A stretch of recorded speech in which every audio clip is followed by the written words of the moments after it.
اعوذ باللہ من الشیطان الرجیم بسم اللہ الرحمن الرحیم۔ اسلامک فقہ یوٹیوب چینل میں تمام معززین کو السلام علیکم ورحمۃ اللہ وبرکاتہ۔ درود و سلام نبی کریم علیہ الصلاۃ و تسلیم کی ذات پر، لاکھوں کروڑوں انگنت درود و سلام آپ کی ذات والا صفات پر کہ اللہ کریم نے آپ ہی صلی اللہ تعالیٰ علیہ وسلم کا صدقہ ہمیں یہ زندگی ایمان کی دولت سے اور عزت و شرف سے مالا مال فرمایا۔ تو جی ہاں، اللہ جل شانہ سبحانہ و تعالیٰ خود ارشاد فرماتے ہیں، آمنوا استعینوا بالصبر والصلاۃ،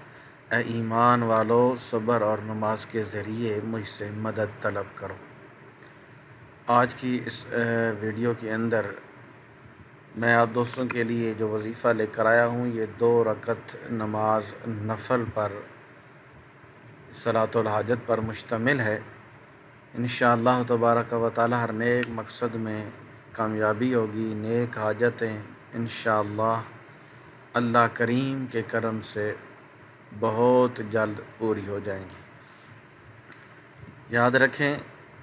کہ نبی کریم علیہ الصلاۃ و تسلیم کو جب بھی کوئی حاجت درپیش ہوتی تو حضور خاتم النبیین والمرسلین آپ فوراً نماز کی طرف متوجہ ہوتے، کیونکہ یہ وہ واحد حل ہے، واحد راستہ ہے کہ جو اللہ کریم سے ملاقات کا ذریعہ بنتا ہے۔ اور اللہ جل شانہ سبحانہ و تعالی حضور خاتم النبیین والمرسلین کا صدقہ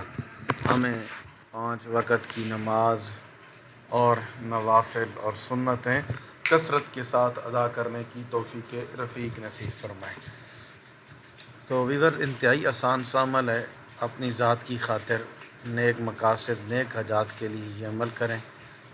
7 دن لگاتار 2 رکعتیں پڑھنی ہیں روزانہ، نماز نفل حاجت صلاۃ الحاجت، اور اس کے 2 رکعتیں پڑھنے کے بعد رکوع کی حالت میں ایک عمل کرنا ہے 7 دن لگاتار۔ اور میں شروع میں ہی بتا دوں کہ اس عمل کی عام اجازت ہے تمام ماؤں بہنوں بیٹیوں کو، تمام مسلمان بہن بھائیوں کو اس کی عام جو ہے وہ اجازت ہے۔ تو جی ہاں، ویڈیو کی طرف بڑھنے سے پہلے ایک ہی ریکویسٹ، جو آپ کی طرف سے ایک محبت کا ثبوت ہوتا ہے کہ آپ ضرور ہمارے چینل اسلامک فقہ یوٹیوب کو سبسکرائب کریں اور ساتھ میں بیل آئیکن بٹن پر بھی پریس کر دیں تاکہ آنے والی ویڈیوز اور وظائف آپ دوستوں کو ملتے رہیں۔ یہ عمل جو ہے معمولات اولیاء کرام رحمہ اللہ تعالیٰ کی جو ہے ان میں سے ہے کہ آپ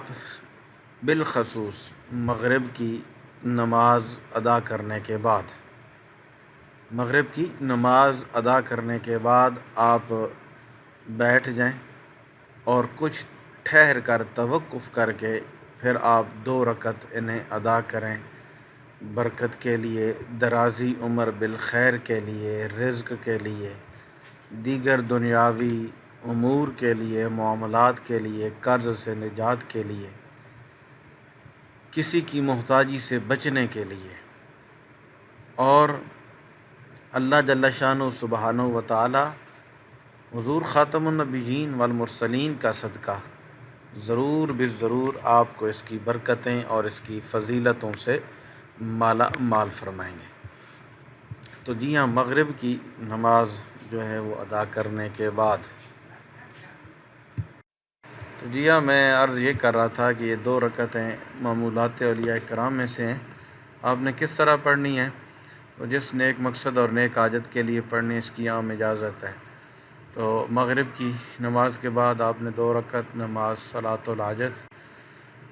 واسطے اللہ تعالیٰ کے بندگی، اللہ تعالیٰ کی قبلہ شریف کی طرف منہ اللہ اکبر کہتے ہوئے آپ نے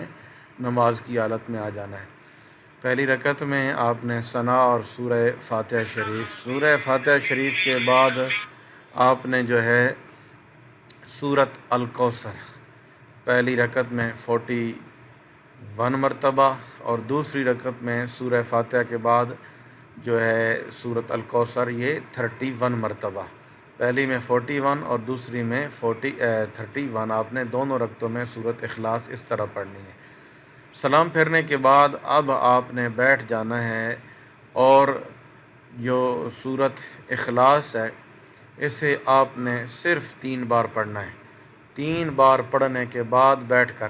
اب آپ نے رکوع کی حالت میں، جس طرح ہم نماز میں رکوع کرتے ہیں سبحان ربی العظیم، اس طرح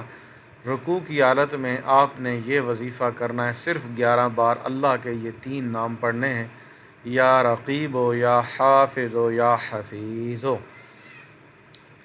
رکوع کی حالت میں یا رقیب ہو، یا حافظ ہو، یا حفیظ ہو، 3 اللہ کے نام 11 مرتبہ تینوں ملا کے 7 دن لگاتار اسی طرح 2 رکعت نماز نفل پڑھنی ہے، ہر رکعت میں سورت اخلاص کے بعد سورت کوثر 41 اور 31 دونوں رکعتوں میں، اور اس کے بعد 3 مرتبہ سورت جو ہے اخلاص پڑھنی ہے۔ تو اسی طرح یعنی کہ یہ جو نماز 2 رکعت نماز صلاۃ الحاجت میں نے آپ کو بتائی ہے، یہ صرف 2 رکعتیں مغرب کی نماز پڑھنے کے بعد آپ نے ادا کرنی ہے، اور یہ عمل لگاتار 7 دن آپ نے کرنا ہے، یعنی کہ ہر روز مغرب کی نماز کے بعد 2 رکعت نماز صلاۃ الحاجت جس طرح میں نے طریقہ بتایا ہے اسی طریقے پر آپ نے ادا کرنی ہے۔ تو میں اللہ کریم کی ذات پہ بھروسہ، یقین اور ایمان کے ساتھ ساتھ یہ کہہ سکتا ہوں کہ اللہ جل شانہ سبحانہ و تعالی ضرور حضور خاتم النبیین والمرسلین کا صدقہ تمام نیک جائز مقاصد کے اندر اللہ کریم کامیابی نصیب فرمائیں گے۔ لیکن اب دیکھیں نا، وظیفہ کرنا تو ہمارا حق بنتا ہے، کام بنتا ہے، لیکن ہم بعض دوست احباب کیا کرتے ہیں، اسلامی ماں بہنیں بیٹیاں، ایک آدھا دن عمل کیا، اس کے بعد پھر اپنے گھر کی مصروفیات کی وجہ سے ٹائم بدلا لینا، مغرب کے بعد عشاء رکھ لینا، صبح رکھ لینا، دن رکھ لینا، تو اس وجہ سے نہیں، اس وجہ سے ٹائم مختص ہوتے ہیں کہ ان ٹائموں میں اللہ کریم کی جو رحمتیں ہیں وہ انسان کو بہت زیادہ ملتی ہیں، کیونکہ شام کی نماز کے بعد رات کا آغاز ہو رہا ہوتا ہے، جس طرح کہ صبح اندھیرا کے بعد فجر کا آغاز ہوتا ہے، تو یہ وقت انتہائی رحمتوں بھرے ہوتے ہیں۔ تو آپ بالکل وظیفے کو مس نہیں کرنا، کسی دن لگاتار 7 دن یہ عمل کرنا ہے۔ دنیا دار کے دروازے پہ بھی 2-3 دن لگاتار جائے نا تو اسے حیا آ جاتا ہے کہ میرے دروازے پہ بار بار آ رہا ہے، وہ تو اللہ ہے، وہ تو چاہے تو پہلے دن ہی آپ کو اور مجھے اتنا نواز دے، لیکن جب بار بار ہم اس کے دروازے پہ دستک دیں گے، دروازہ کھٹکھٹائیں گے، تو وہ مالک الملک رب ضرور کرم فرمائیں گے، ہماری مشکلات آسان ہوں گی، اللہ کریم نیک دلی تمناؤں کو پورا فرمائیں گے۔ تو اپنی دعاؤں میں ضرور ضرور ہمیں بھی یاد رکھیے گا، اللہ کریم ہم سب کا حامی و ناصر ہو،